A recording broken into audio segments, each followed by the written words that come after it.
శ్రీగురుభ్యో నమ. శ్రీ మహాగణాధిపతయ నమ. శ్రీ సరస్వతి నమ. భక్తులరా, వ్యాసప్రోక్త భాగవత మహాపురాణం చెప్పుకున్నాం. ఇందులో భాగంగా నిన్నటి వరకు మనం 5 స్కందాలు పూర్తి చేసాం. 12 స్కందాల్లో 6వ స్కందంలో 35 భాగాలు చెప్పుకున్నాం. 36వ భాగం ఈరోజు చెప్పుకుందాం. ముందుగా వ్యాస భగవాను ప్రార్థన చేసుకుందాం. వ్యాసాయ విష్ణురూపాయ వ్యాసరూపాయ విష్ణవే నమో వై బ్రహ్మనిదయే వాసిష్ఠాయ నమో నమ. సమర్థ సద్గురు సాయినాథ మహారాజ్ కీ జై.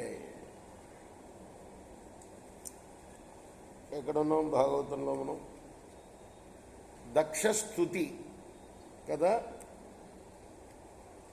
దక్షుడు శ్రీహరిని స్తుతించే, శ్రీహరి కోసం తపస్సు చేశాడు, సృష్టి చేశాడు, చాలామందిని కన్నాడు. తామరతంప్రగా పెరిగిపోయింది సృష్టి. చివరికి విరక్తి చెంది మోక్షం కోసం మరి శ్రీహరిని గురించి తపస్సు చేశాడు.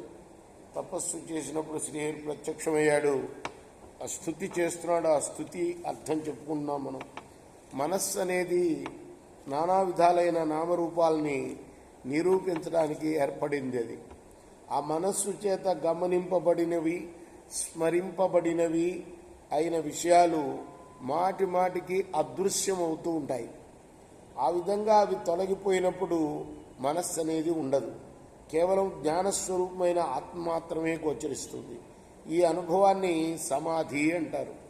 అటువంటి సమాధికి ఆశ్రయభూతుడవైన హంసస్వరూపుడవయ్యా స్వామి నువ్వు. అటువంటి నీకు ప్రణామం చేస్తున్నాను.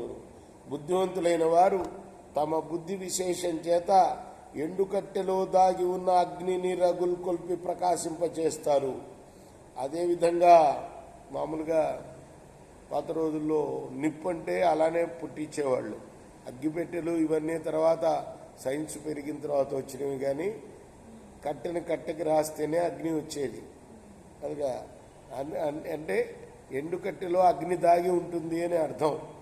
అలా అగ్నిని రగుల్కొల్పి ప్రకాశింపజేస్తారు బుద్ధిమంతులైన వాళ్ళు. అదేవిధంగా వివేకవంతులు తమ హృదయాంతరాల్లో అంతర్యామిగా ఉన్న పరమ పురుషుణ్ణి తమలోని శక్తిత్రయం చేత ప్రకాశింపచేస్తారు. అటువంటి భగవంతుడు సమస్త విధాలైన మాయలకు అతీతమైన మోక్ష సంబంధమైన ఆనందానుభూతితో విలసిల్లుతూ ఉంటాడు. మాటలకు అందని మహత్తర శక్తితో కూడి ఉన్న ఆ విశ్వరూపుడు నన్ను అనుగ్రహించుగాక. వాక్కు, బుద్ధి, ఇంద్రియాలు, మనస్సు మొదలైనవి ఆ పరమాత్మని స్వరూపాన్ని వెల్లడించలేవు. అది ఇటువంటిదని నిరూపించను లేవు. ఇంద్రియాదులకు అతీతములైన గుణరూపాలతో వర్తించుతూ ఉన్న ఆ నిర్గుణ స్వరూపానికి నమస్కరిస్తున్నాను. ఈ సమస్త విశ్వం ఏ మహాశక్తి వల్ల సృష్టింపబడుతూ ఉన్నదో, ఏ మహాశక్తి వల్ల రక్షింపబడుతున్నదో, ఏ మహాశక్తి వల్ల లయం పొందుతున్నదో అటువంటి పరమాత్మ స్వరూపం పరాపరముల కంటే ఉత్తమమైనది, అనన్యమైనది, అనాది కాలం నుండి ప్రసిద్ధమైనది, అంతటా వ్యాపించి ఉన్నది, అన్నిటికీ మూల కారణమైనది. ఆ పరబ్రహ్మను ఆశ్రయిస్తున్నాను.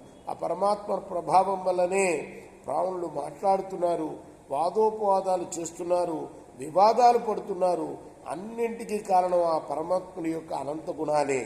జీవుల్ని ఎప్పటికప్పుడు మోహంలో ముంచి తేల్చే ఆ భగవంతునికి ప్రణామం చేస్తున్నాను.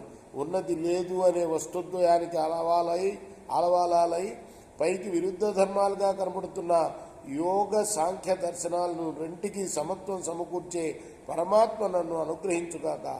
ఏ దేవుడు మానవుల ప్రాకృత పుణ్య విశేషాల చేత సుగంధాన్ని ఆశ్రయించిన వాయువులాగా అంతర్యామి ఈ భూమి మీద ఉద్భవిస్తూ ఉంటాడో ఆ పరమేశ్వరుడు నా మరో రథాన్ని సఫలం చేయుగాక.